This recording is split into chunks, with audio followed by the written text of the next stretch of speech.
Hello and welcome everybody. Big welcome to this webinar. My name is Bart Osse and I'm a board member of the Agile Consortium Belgium. And I'm so glad to introduce Mark Lyons. He will present us Disciplined Agile Delivery. He's from Canada and co-creator of that, so he's absolutely the expert related to this topic. This webinar will be a teaser for his opening keynote next Thursday at the Scaling Agile for the Enterprise Congress in Brussels, and that's organized by the Agile Consortium Belgium. The Agile Consortium Belgium, we are one of the chapters of the International Agile Consortium, and with the ACB, our mission is to be thought leaders by and for organizations. So we want to offer our members an independent platform for knowledge exchange and a way to share their Agile experiences.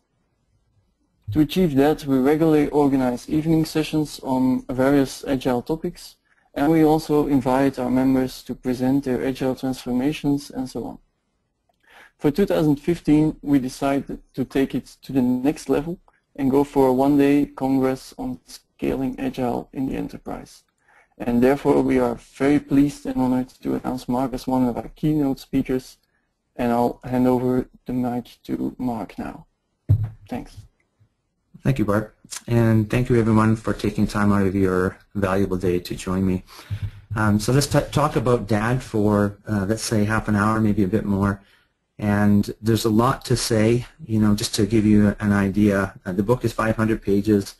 We teach a workshop, which is 3 days, and so to distill it down to 30 minutes is quite difficult, but I'll try to do so. We'll go through a lot of slides, but we won't be able to go into too much depth. Now, there seems to be some confusion out there regarding what DAD is. People throw around the word DAD and SAFe in the same sentence, and actually they're a little bit different animals. So towards the end of the webinar, what I'm going to do is devote a couple of slides to explain the differences between Disciplined Agile Delivery and SAFe from my perspective. And indeed, I'm looking forward to being in Brussels next week and not only doing a keynote on DAD, but also I believe I'll be on a panel with Dean Leffingwell. So together we can talk and debate the merits of each of our frameworks. I'm looking forward to that. That will be fun. Yeah, so the book is done very well. It's now being translated into Chinese, Japanese, and the Korean translation's about to come out. I understand. I've seen the cover. And what we find is it's really resonating because people have, they try to adopt Agile, and they typically start with Scrum, and then they adopt some technical practices from extreme programming, and they basically try to grow Scrum themselves into something that works well in the enterprise, and they end up trying to figure it out themselves. And what we've done with DAD is actually done that, what we would call heavy lifting, and put the pieces together into a cohesive framework that shows you how you can draw on the best of breed Agile practices from many different methods and put them into a cohesive whole. That's what DAD is. It's a process decision framework. It's not a methodology, and it helps you to make better process decisions where sometimes you need to do things that aren't described well in other areas, and you're not really sure what your choices are. So it helps you to make better process decisions for the context that you find yourself in. Sometimes you'll be building little web applications. Sometimes you'll be building very complex applications. Sometimes you're in a regulatory environment and you need to do more process. You're just not sure how much. And this is where DAD can give you some advice. Rather than going through each of the bullets here, I'm just going to actually jump into some slides to describe the makeup of DAD. So as I said, DAD, it's not something brand new. It's basically pulling together the best of breed practices from many different methods, including extreme programming, some ideas from SAFe, Scott's work on Agile data and modeling, and additionally we support not only Scrum-based life cycles but also Lean. So I'll talk a little bit about that. Let's jump into life cycles. If most of you there, I'm guessing, are probably familiar with Scrum, and if you are, you'll recognize this diagram. And definitely, this is not a, you want to use DAD, not Scrum. In fact, Scrum is part of DAD, is part of one of the 4 life cycles of DAD, and it's very, very important. It's foundational. but you know what, it's not enough. So if you've seen the Scrum diagram, you'll recognize this. You've got things like you build increments of functionality every 2 weeks or 4 weeks, whatever makes sense for you. We call those sprints. You have a daily Scrum meeting of 15 minutes, your daily stand-up. You pull high-value work from a product backlog, and so that's Scrum. But you know what? This is a very simplistic view of the world, and so we need more than this. So this is what's really going on when you, even if you're using Scrum, you are going to be doing some initial modeling and planning up front. Now, Agile purists don't like to admit this, but indeed our surveys indicate that the average team spends approximately 4 weeks getting ready to jump into Sprint 1. So, and it's more than what Scrum talks about in Sprint 0. Usually you don't get a big bucket of money to deliver an initiative unless you provide some vision or idea for how you're going to spend the money, what the high-level scope schedule is, what your team looks like, what your risks are, typical stuff. It doesn't go away whether you're using Agile or not. You still need to do it. So we recognize this needs to be done. Likewise, at the end, when you've built a number of increments of functionality in Scrum, you're going to have to go through a release process. And in most enterprises, releasing solutions into production is not a trivial exercise. Usually there's some kind of rigor and discipline around the release of your software, which Scrum does not talk about, so we need to address that. So we're building out Scrum here and talking about some of the missing bits. Now what we've done in DAD is, when we work with a number of different methods, very quickly you run into terminology issues and conflicts. And what we decided was, let's take out as much as we can the proprietary terminology of methods. So what you see here, rather than calling an iteration a sprint, we actually call an iteration an iteration. In your daily meeting, rather than calling it a Scrum, we'll call it a daily coordination meeting. Not daily status, because there's more to a daily meeting than just status. You're actually coordinating your work for the day. So technically, it's a daily coordination meeting. You can call it a daily stand-up. Frankly, if you want to call it a Scrum, that's fine with us as well. But if we're going into a new organization that's just starting to use Agile, we think it makes sense to just avoid branded terminology and to use terminology that is more consistent with all of the methods, not just Scrum. Additionally, what you have with Disciplined Agile Delivery, just building out the slide here, is that now you see at the bottom we've got phases. And just keep in mind here that DAD has 4 life cycles, and right now what I'm going through is the basic Agile life cycle, which is Scrum-based. I'm going to talk about the other 3 life cycles in a few minutes. For the Scrum-based life cycle that you're looking at, what we have is 3 phases. So to recognize that there is work that happens at the beginning of the project, we have a phase called Inception. Now you want this phase to be as short as possible. I like my inceptions to be 2 weeks if possible, but sometimes if it's a large application, you might need more time to plan before you jump in and start coding. We call that Inception. And then once you have put together a vision for what you plan to do with the investment, then you go through essentially the Scrum bit in the middle, and we call that the construction phase, which is a set of iterations building increments of functionality. And then at the end, you reach a point when you're ready to go into production, and you go through a transition phase to clean up maybe last-minute defects, last-minute training documentation, installation scripting, deployment scripting, those kinds of things that you might need to do before you actually go into production. So we have a phase for that. Now so the phase is just a name for an iteration. That's all it is. You don't, for some reason in the Agile community, people seem to think that the words phases and governance and milestones are dirty words, but when we talk with organizations, as I said, that has really resonated because people have been looking for a way to wrap some lightweight governance around their Agile projects, and this is what DAD does. Indeed, what you see underneath each of the phases is a set of milestones, because it does make sense to go back to our stakeholders periodically and give them a status on their investment. What is the health of the project? What is the status of the risks? Has our architecture been proven, thereby mitigating our risks? Periodically, you might have milestones. These are optional milestones called project viability, where you might want to say, how are we doing? Are we delivering according to the schedule that we thought we would, the release plan that we put together during the inception phase? Do we need more money? Is it going to take longer? Do we need to make any changes? So those are project viability milestones. After you built a number of increments of functionality, gone through a number of iterations or sprints, you reach the sufficient functionality milestone where you say, okay, I think we've got enough functionality to release this into production. And then typically, as I said, there's some preparatory work. For instance, if you're an ITIL shop, you will have to produce some documentation for how you actually move the system into production and potentially roll it back if you have to, and other things. So the transition is a good time to put that documentation together. By the way, there's no reason you couldn't do that work in the last few iterations of construction if you wanted to. At some point, you decide, okay, now we're ready to go into production. Some people will call this a go, no-go decision, and then you do go live. And then, as we know, the project is not over the day you go live. Sometimes people have these things called warranty periods, or there's some tuning that happens to the application after it's in production. There could be hot fixes that go in before you actually say that, okay, I'm done the project.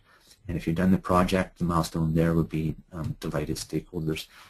Delighted stakeholders is kind of maybe a strange phrase, but the phrase comes from Lean, where they talk about delighted customers. It's not that they say that, it's not sufficient to say that we have satisfied customers. Let's raise the bar a little bit higher and go for delighted customers.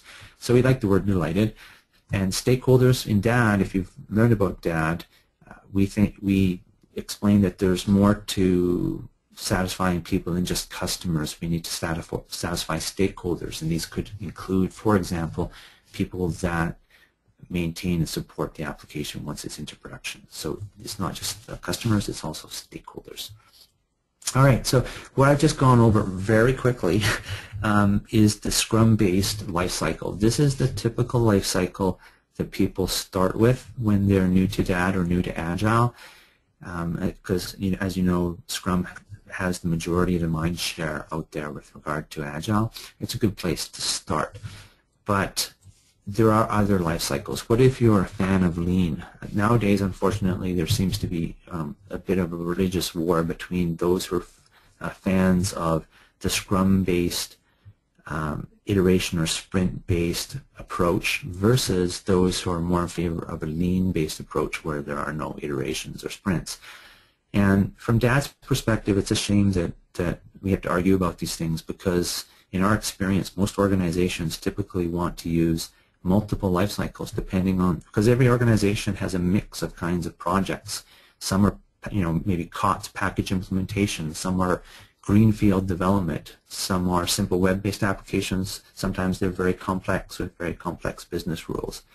Sometimes organizations have maintenance or support-based projects. So depending on the type of project, you might want to use different kinds of life cycles. But this is the one that people normally start with. So if you're looking at this and you're saying, oh gee, I don't like the idea of phases, well, don't worry about that, because we have other life cycles that actually reduce the need for phases, and I'm going to explain that shortly. So the second life cycle I'll talk about is the Lean life cycle. You'll see here some small differences. Yes, we still have an inception, but as I mentioned, please keep in mind that you want your inception to be as lightweight and short as possible. It's the minimum amount of work that you need to do in order to obtain a stakeholder vision that the project makes sense based on what you plan to do. You'll see here in the Lean life cycle that rather than a prioritized backlog that you would see in Scrum, they group the work by pools of work, and then they pool the work as soon as they have the capacity available to actually deliver the work. So it's a different mechanism, pulling work in a just-in-time basis rather than batching up work every 2 weeks that the Scrum approach uses. So it's a different philosophy. But by the way, the Lean lifecycle we think is a better fit for maintenance or support projects, better because for Scrum, if you're going to plan and estimate fixing defects, of course that's very difficult. It's hard to know how long it's going to take to fix a defect. So Lean lifecycle is a better fit in situations like that. Now, we do want, while we're clear in acknowledging that projects have phases. As you get better at Agile, you'll find that your phases disappear over time. So certainly a second release of a project, you would need less time getting ready for the next release to do your planning, because probably you've got an existing backlog of features that you haven't yet delivered that you can pull from. So you don't need to spend time creating your backlog. You already have one. Likewise, at the back end of the project, you will have some deployment scripting in place, some good automated testing, maybe existing documentation and things that just needs to be updated, so your transition phase will get shorter as well. And over time, we actually expect that the phases will actually go away. In many situations, not for all projects, but in some projects, certainly that's what we like to do. And as we get better and better at this stuff, it leads us to the third of 4 life cycles. And this one is called the Lean Continuous Delivery life cycle. You can think of this as the Google or Facebook model, where they're deploying very, very frequently. So they build and deploy, or build, deploy. Very quickly, they're taking something, building in very small pieces, and delivering it into production. This life cycle is certainly, a good end goal, something that you want to strive for. But let's be realistic about this. In many situations, maybe a bank or some other regulatory situation or very, very complex functionality, you can't just pump stuff into production that quickly without going through a little bit more rigor. So this life cycle, while it's a good goal, will only make sense in certain situations, certain types of applications. Lastly, let's talk about the Lean Startup Lifecycle. So this is the latest one. And what this talks about, some of you might be familiar with the book, The Lean Startup by Eric Ries, a very popular business book. And what Eric talks about is he personally went through experiences of where he tried to start a company. And he talks about the typical practice of a company obtains venture capital funding. They've got a new cool idea, maybe for an iPhone app or something like that. And they throw a bunch of money at an idea, and they build it, and they put it into production, and then nobody comes. And you might have 99 companies like this in Silicon Valley, and 99 go out of business, and one becomes the next Snapchat or something like that. And Eric says there's probably a better way to do things. So what Eric talks about in the Lean Startup is that I have an idea, a hypothesis of what I think the market wants, but I just build a little. Then I deploy it, and I observe and measure and see whether or not truly there is a need, a market need for what I've just done. And if there is, maybe I keep improving it. Maybe if it bombs, then I cancel the project, and that's a good thing. I haven't wasted a bunch of money. But if maybe I decide, oh, it's not this kind of widget I need to make a different one. I need to change altogether a feature, for instance, stop this one feature and create a different one. Then he's got an idea called a pivot.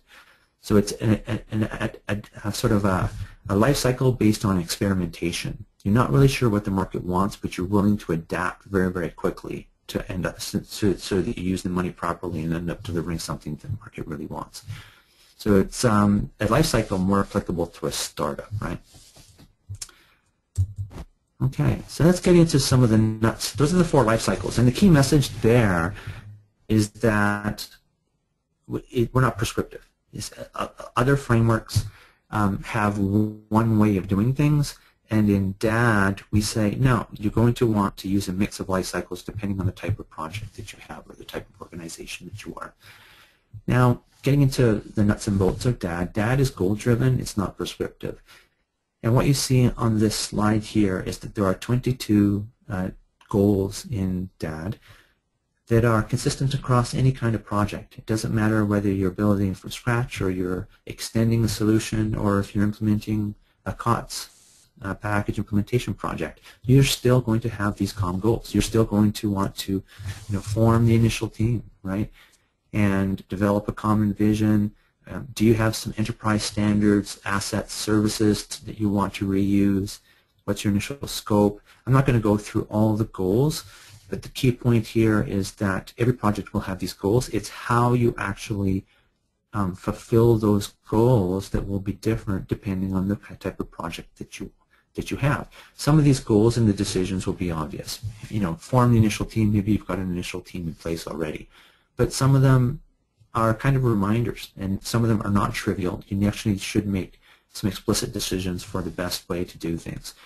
So what DAD does is for each of these goals, it provides a selection of options and choices, or issues and factors that you should consider, along with a set of choices for each of the factors. And with our advice on good places to start, good options that you want to adapt over time as you get better and better, and the pros and cons of different choices. So that might sound a little confusing. I'm going to go through an example of one in a second. So just before I move on, there's a set of goals for the inception phase, a set of goals for the construction phase, for transition, and then there's a set of goals that happen throughout the project, such as addressing risk. Right? So behind each of these goals is more material, and I'm going to show you an example. All right, so, okay, Mark, that's nice, it sounds cool, but how do you actually apply the DAD framework? It sounds like a lot of great ideas, but I'm really not sure where to start. So I want to, and by the way, we hear that as a common theme. Everything we say when we talk about this seems to make sense to people, but they're like, okay, well, how do I actually apply it in my everyday situation? So I'm going to show you an example. Maybe you've got a scenario, medical software to monitor vital signs during a transplant operation. So, okay, so clearly, excuse me, clearly this is not a non-trivial application. And are user stories and conversation a substitute for requirements in this situation?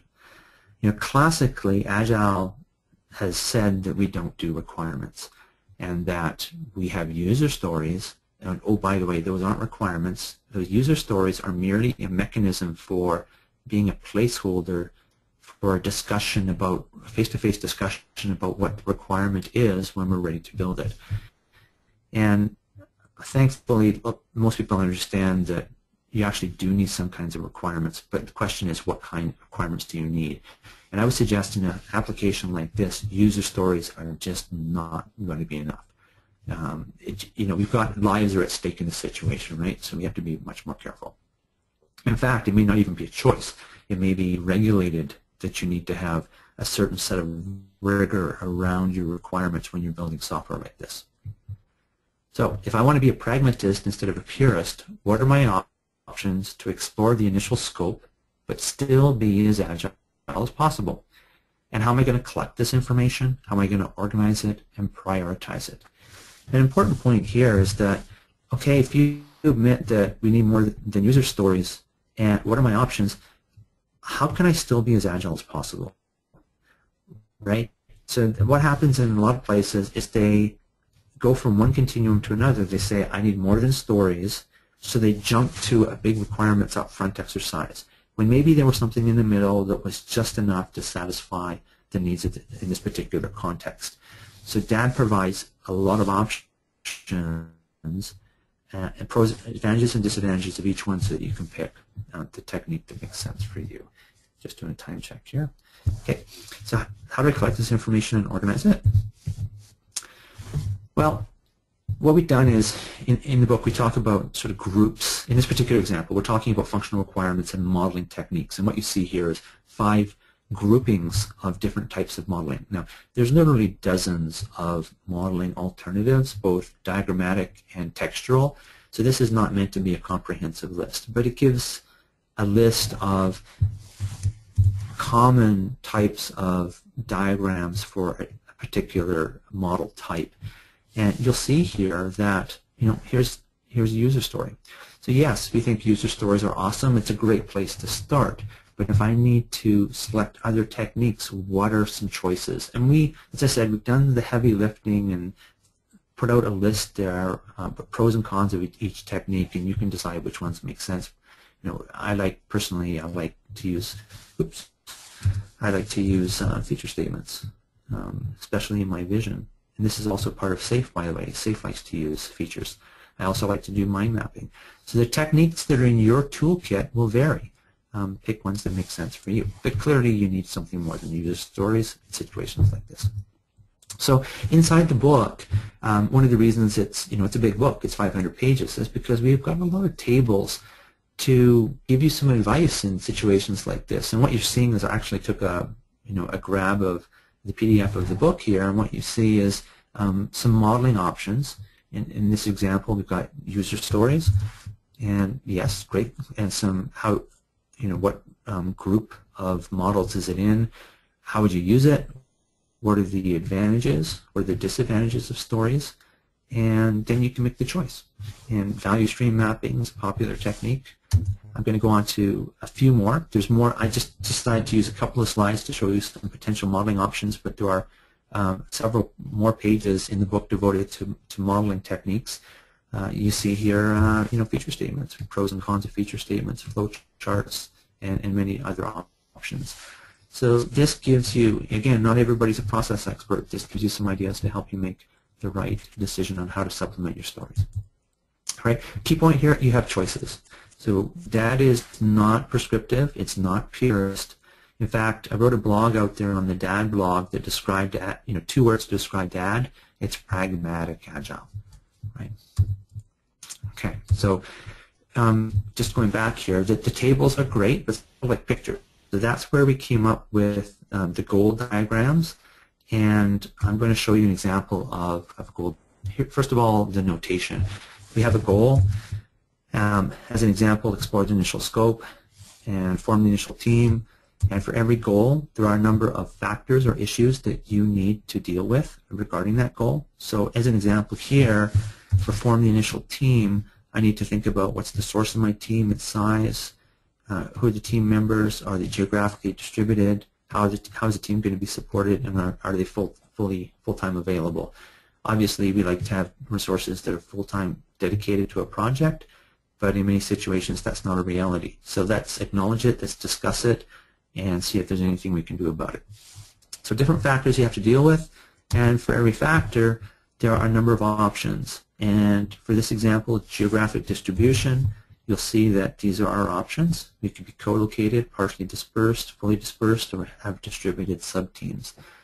And if you see a bolded, italicized option, which unfortunately there's not in this list, then that would mean it would be the default or preferred one to start with. I'm going to show you an example in a second. If you see an arrow beside the list, it says that you want to move towards the ones at the top. They are the preferred options. So that's the notation of the goal diagram. And we also, in the book, we talk about advantages, disadvantages, and considerations for each option. Here's an example of a goal diagram. So what this is I'm going to actually just zip back really quickly. This diagram here. So explore initial scope. That's what we're about to look at here. You look at this particular goal.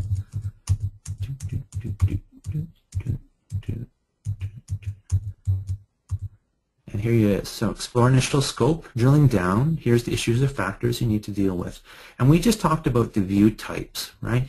Here's the different groups, different types of modeling categories, of which user stories would be in the usage modeling category. This is what the goal diagram looks like. And not only do we need to decide what types of requirements models we want, but we want to decide what's the level of detail. And here you see an example of an italicized, bolded. We suggest requirements envisioning, but use a lightweight specification. You wouldn't want to do a detailed specification if at all possible. The arrow indicates that the options near the top are the ones that you want to strive towards, but sometimes the ideal one is not the one you start with. Maybe you start with one that's not quite ideal. What's your modeling strategy? How are you actually going to get this information? And when you collect it, how are you going to store it and manage it? You could use Scrum's product backlog, or you could use DAD's work item list, which is a slight variation of the product backlog. And if you're lean, you might wish to use a work item pool. And then how do you want to deal with your non-functional requirements? So there's lots of text behind each of these, but people like the visual diagrams to help organize the information. Okay, so that's an overview of how you use the goals and the options and the advice behind each option to help you make better process decisions. Now, self-organizing teams, agile teams, will make these decisions as part of being self-organizing. And so in many cases, but it doesn't hurt. It's interesting. There's an assumption out there that every Agile team is self-aware enough about Agile best practices that they can they A, understand what the process options are, and B, know which ones are best for them in their situation.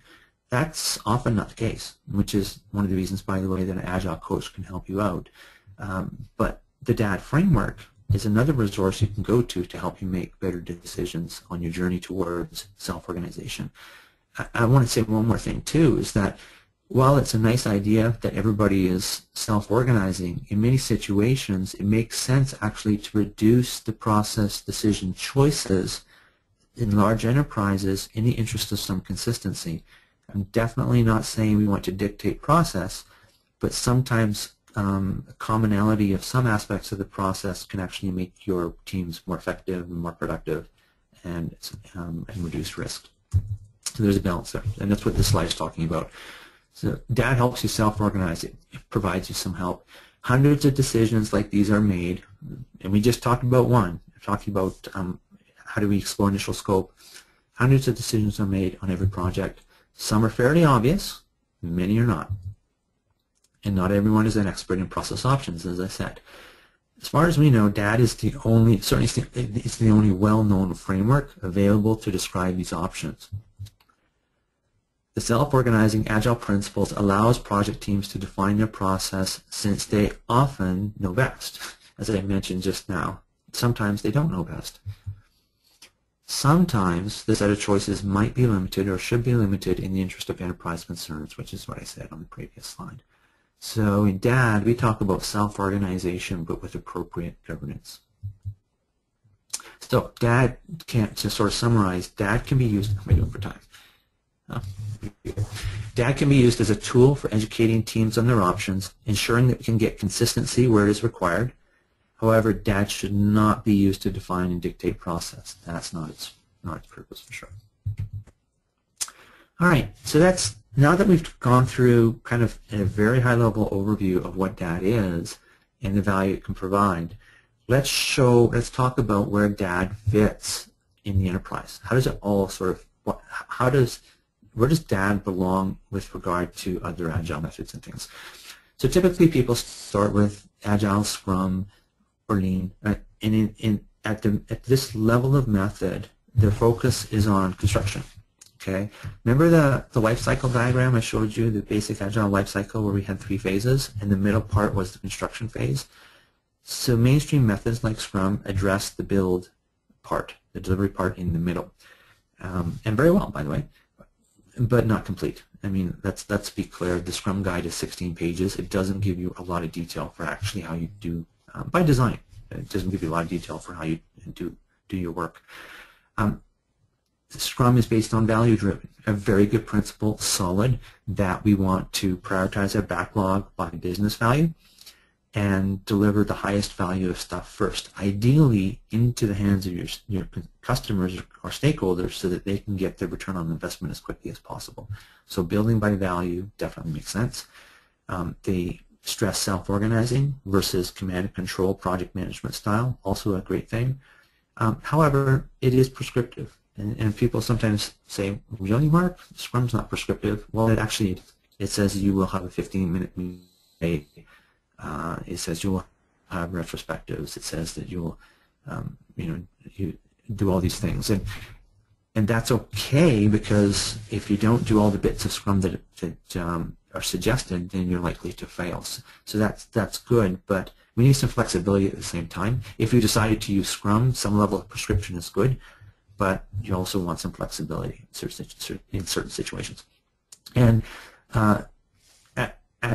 mainstream Agile, Scrum, it's all about focus, team focus inward to the project. And that is one of the big advantages of Scrum is a Scrum Master that shelters you from external distractions and a single source of truth through the product owner, very much about focus. So these are solid principles, but they don't scale well into the enterprise. So this is where we talk about DAD as being the foundation for scaling. And if you don't add in some of the discipline related to DAD, you're going to have difficulty addressing some of the higher level scaling challenges that I'm going to talk about in a second. So when you talk contrasting DAD to the Agile Scrum, rather than being just construction focused, we're focused on the overall delivery of the solution from beginning to end. We also, in addition to value, we add this concept of risk mitigation. So while it's good to prioritize high value work at the top of your stack, you should also have stuff at the top of the stack that's related to proving out your architecture and thereby reducing risk on your project. So adding risk mitigation is an important part of discipline. And self-organization is a great thing, but we need to have appropriate governance. For instance, governance could include ideas on reuse strategy by the different teams to make sure that they're not reinventing the wheel and they're using existing assets. That's an example of appropriate governance.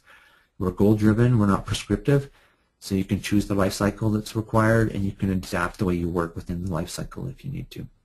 And rather than be project focused, we're enterprise aware. So looking inward to the team and being focused is important, but we also need to have a mechanism for collaborating outside the team with other teams and enterprise authorities like the database groups, QA groups, governance bodies if you have them. We need to acknowledge that it's good to work with those people. So let's figure out the best way to do it. And so having that foundation in place allows you to tackle some of the larger issues at scale, like dealing with large teams, geographical distribution, compliance, organizational distribution, and other things. Right? So we talk about data as being foundational if you really want to scale. Now, we'll be winding down soon. Time check. We need to think about different aspects sort of orthogonal to what I just described. Individuals must truly become good Agile practitioners, and this will require some training and education. So being the best person you can be on your Agile team. The team itself will self-organize and learn how to collaborate to reflect the context of the situation they find themselves in, and they will need some guidance to do so. This is where coaches can help. And this is an interesting one. Taking it outside the team, we need to think about the IT department. It's not just about constructing and building, and I'm going to be talking about this at my talk in more detail in Brussels. IT teams are often sophisticated entities with teams addressing a wide range of situations and a wide range of goals, right? So the thing here is we need to remember that we need to be able to interface with operations teams, architecture teams, portfolio management, and many more. It's not just about building. And IT organizations will need to adopt a wide range of strategies, not one, but a wide range of strategies that reflect the challenges that they face. Then lastly, the organization itself needs to change in order to be able to work well with the Agile teams. A lot of the work that we do, incidentally, is not just about adoption, it's about transformation. And I like to talk about how those things are different animals. It's relatively easy to take I worked with a company last year, and we took 20 traditional teams and made them into 20 Agile teams, some lean and some Scrum-based. And that was actually relatively straightforward to do. But in order for them to be effective, we needed to tackle some of the organizational aspects to make sure that the business was properly aligned with the IT. And so then now you're talking about culture change, some structural changes, changes in the way the backlogs are structured and managed, et cetera, et cetera. So it's important to understand that the organization itself needs to change. Interestingly, I will also say that Agile increasingly is not being driven by IT. It's actually being driven by the business, which is kind of interesting, where the business is coming to IT and saying, we need you to be more Agile. It's a trend that we see out there. Okay, so let's spend the last few minutes. We're going to talk about how SAFe compares to DAD, and then we'll wrap up, and I'll open it up for questions. So where SAFe is a good fit.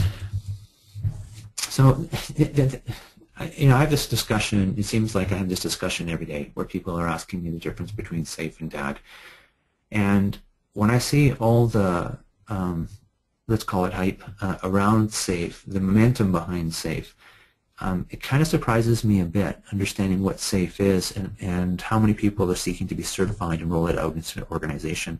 Many people confuse the needs of large organizations to deliver solutions in an agile manner with the need to deliver large software initiatives where you've got teams of 100 plus, right? So, one of the accounts that SAFE talks about quite a bit is John Deere, and here's a situation where you've got literally 300 programmers, teams of 300 people that need to get together to build, one application.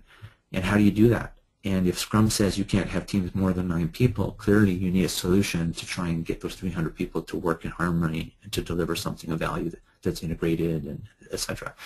So SAFE provides a great pattern for taking a large initiative or a number of initiatives and breaking them down to smaller bits and assigning them to teams and delivering them on a cadence and rolling them up into something that you can give to the customer. So it's a pattern for scaling. But the thing I would ask is, how many organizations out there have such large initiatives? You could have a large organization, but typically a large organization, the majority of their projects are going to be small or medium. They'll have lots of them, but they'll support different lines of business, different technologies, and most of the teams are not large. So is that pattern really required for large organizations? Sometimes not, right? And certainly the SAFE pattern wouldn't apply to all types of projects in the organization. So then what you end up having is you're having some stuff done with SAFE and then some stuff done with whatever else they think they need to do, Scrum or Lean or whatever, which can add to some confusion. So SAFE provides a pattern, a framework for delivering large software initiatives. And we needed that, okay? I said to Dean, he's done a great benefit to our industry because we desperately needed a pattern for how to deploy large initiatives within large organizations. My concern is that it's like it's the big hammer that's being applied in places that maybe it doesn't belong. So does your organization have projects this size, or do you have many small, medium-sized projects of many types, right? So some of it's greenfield, some of it's extending projects, as I said earlier, some of it might be package implementation, some of it might be maintenance projects. And so you'll need more than SAFE. And we think that DAD provides a selection of life cycles so that you don't have to go to multiple places. Basically, any type of project can be delivered using the DAD framework. So does DAD or SAFE provide the flexibility for all types of projects? So contrasting the two, DAD is a process decision framework. And this is where the confusion is. DAD isn't specifically a scaling framework. That's not what it was built for. It was built to help us make better process decisions to address the unique context that we find ourselves in. Because one method, there's no silver bullet. One method won't suit all people. DAD provides a solid foundation, however, that's required for scaling, right? So it can help you scale. It can be used on small, medium, and large teams, but not just large teams. In fact, majority of the use, because there's many more small and medium projects, the majority of projects that use DAD are actually smaller and medium teams. Maybe a large organization, but the projects will be small or medium. DAD provides various non-prescriptive strategies for scaling, and any organization can use DAD. Whereas I would suggest that SAFE is often seen as a silver bullet, will be a poor fit for many organizations. Some it will be a great fit for, I'll be clear about that, and SAFE is suitable for large teams. So they're complementary, but they are different animals in my mind. So in summary, what DAD is not, it's not another methodology, right? So if you're using Scrum, you're essentially using a subset of DAD's basic Agile lifecycle. We would just say that if you want to do a bit in the front, because your management has said we're not going to give you $500,000 or euros until you tell us what you're going to spend the money on, then DAD provides the inception phase with some guidance for how to put that information together for your management. So it's not just another methodology. It builds on the existing methods. It's a hybrid. And it's not just for scaling, as I said in the last slide. And it's not complicated and hard to implement. If you go to the disciplinedagiledelivery.com blog, yes, we have a lot of material out there, but it's because we're trying to cover off a lot of different permutations and combinations that you want to deal with. But at its heart, it's very easy to learn. It's very easy to apply. So it's a process, what it is it's a process decision framework. It's advice for small, medium, and large teams. It's relatively easy to learn and implement. As I said, if you're using Scrum, then moving to that is quite easy. If you're using Lean, then moving to that is quite easy. It's freely available, and as I mentioned, we like to call it pragmatic agile.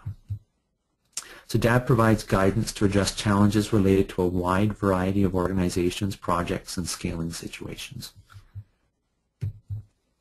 All right. So rip through the slides, pretty good timing, I guess. So just to let you know that we are very happy to see how well data is being accepted out in the industry. A lot of very large Fortune 500 companies are standardizing on the framework, which is quite an amazing thing. It's one thing to say that you're using data in pockets of the organization, but to have a large organization of thousands of IT saying that they're standardizing on the framework across the organization is a very powerful thing. It's very gratifying, but you know, it makes complete sense. If anybody takes some time to look at what DAD really is under the covers, there's not a lot of it's controversial stuff there. It's based on best practices, best principles, and it provides a lot of information that's hard to find in other places. And it helps organizations to adapt for many different types of projects, many different contexts, many different sizes of teams in one place. So before I turn over to questions, just to let you know, there's my Twitter handle, Mark_Lines. Certainly you're free to reach out to me directly if it's an email if you have any questions. There's the DAD blog is where it's not so much a discussion medium, but more this is where Scott and I blog about the new and upcoming stuff. Incidentally, on that note, I didn't cover it in this webinar, but next week in Brussels I will be describing some of the new material that makes some of the guidance around scaling a little bit more explicit and fills in some gaps that we've been missing in the areas of such as portfolio and program management and reuse strategies and other kinds of things. So there's some information on the blog about that already, and I will be talking about some in my presentation.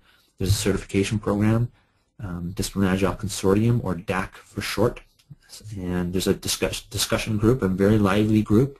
There's, I think, a couple of thousand members of that group now already, and we've just put up a YouTube channel which has some recordings of some talks that Scott and I have done over the last couple of years around the world. So different resources. Okay, having said that, I'll turn it back over to the panel, and are there any questions? Or I have some questions in front of me. Should I draw from those? I'm guessing I shall. There's a question here. Tell me more about the certification program. Okay, the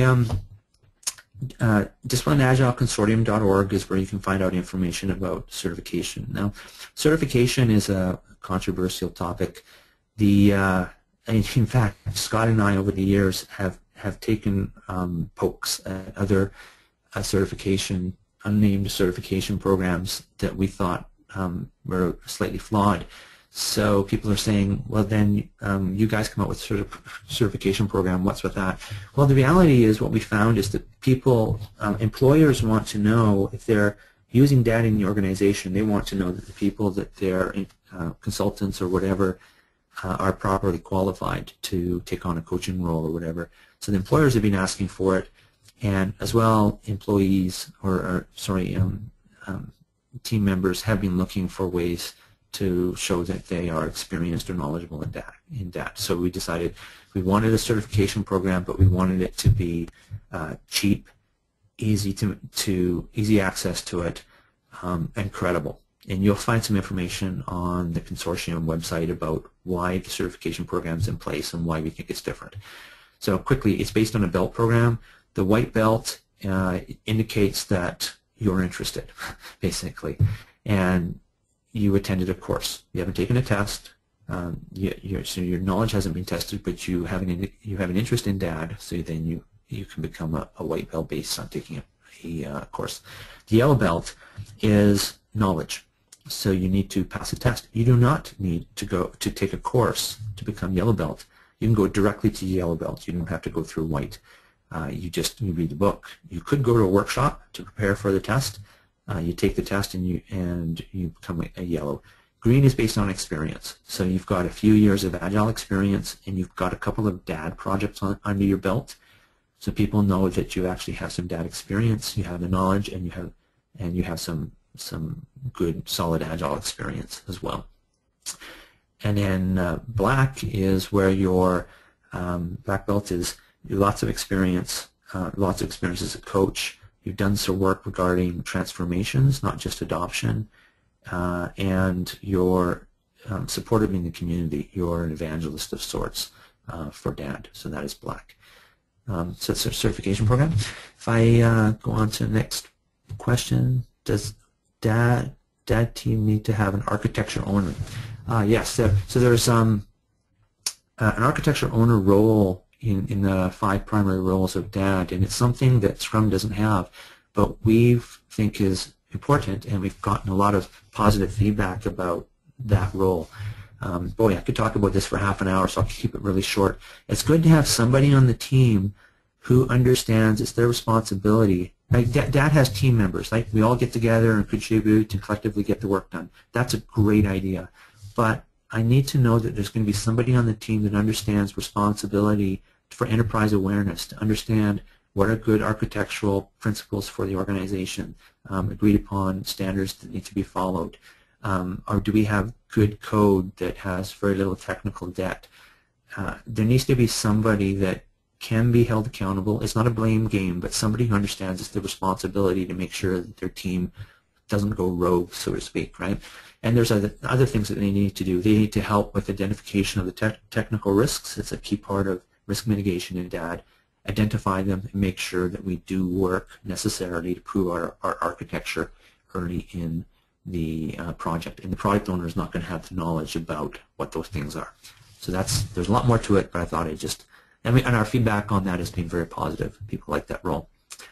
Is this webinar the same presentation that you are doing in Brussels? I think it says.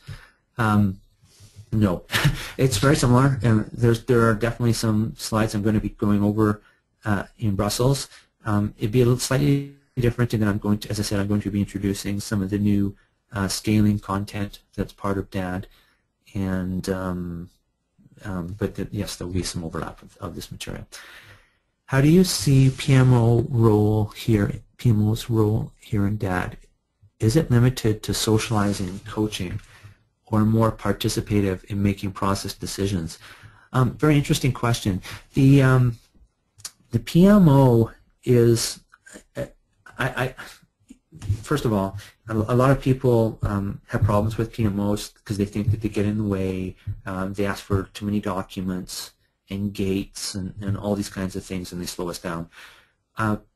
It's in fact, we've dedicated a chapter in the book. I'm kind of rushing because we're running out of time here. We've dedicated a chapter in the book, I think it's chapter 20, that describes Agile governance. And one of the things that we like to do when we go into organizations is help them understand that they need to have a different governance model for Agile projects. There's different types of metrics. There are definitely different types of milestones. And if you don't make those adjustments, then if you try to apply traditional governance to Agile projects, it's going to cause nothing but grief. It is coaching, absolutely. The question is it limited to socializing and coaching? That's a very important part of implementing that in an organization. It's having people in the PMOs that can be champions of DAD and understand that they aren't there to get in the way. But so what a PMO, as an example, will want to do is to make sure that they educate the value of the milestones to the teams and make sure that, in fact, there's a blog posting on milestones I would encourage you to read. I wrote it a few weeks ago, and it talks about how to implement DAD milestones on projects. So the question here is it more participative in making process decisions? I'd be very careful about that, very wary. And I tried to make that clear in the slides here, is that I do believe that it's in the interest of everybody that we don't have complete process making freedom for all the teams across the enterprise, or we will have a bit of anarchy. It's good sometimes to have some, as an example, PMO might say, for package implementations, or yeah, if we're going to do an RFI, RFP to buy a package, user stories aren't enough. We are going to strongly suggest, in quotes, that you do a traditional shell statements or a software requirement specification to be put out for RFP, because that will get us a better response from vendors than user stories or use cases where it's hard to find a package that actually fits into those things.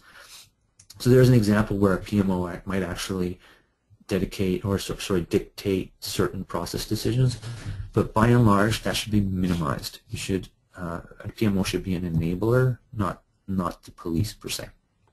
I'm not sure if that answers the question, but okay. That's I think we're just about out of time. Maybe we should wrap it up.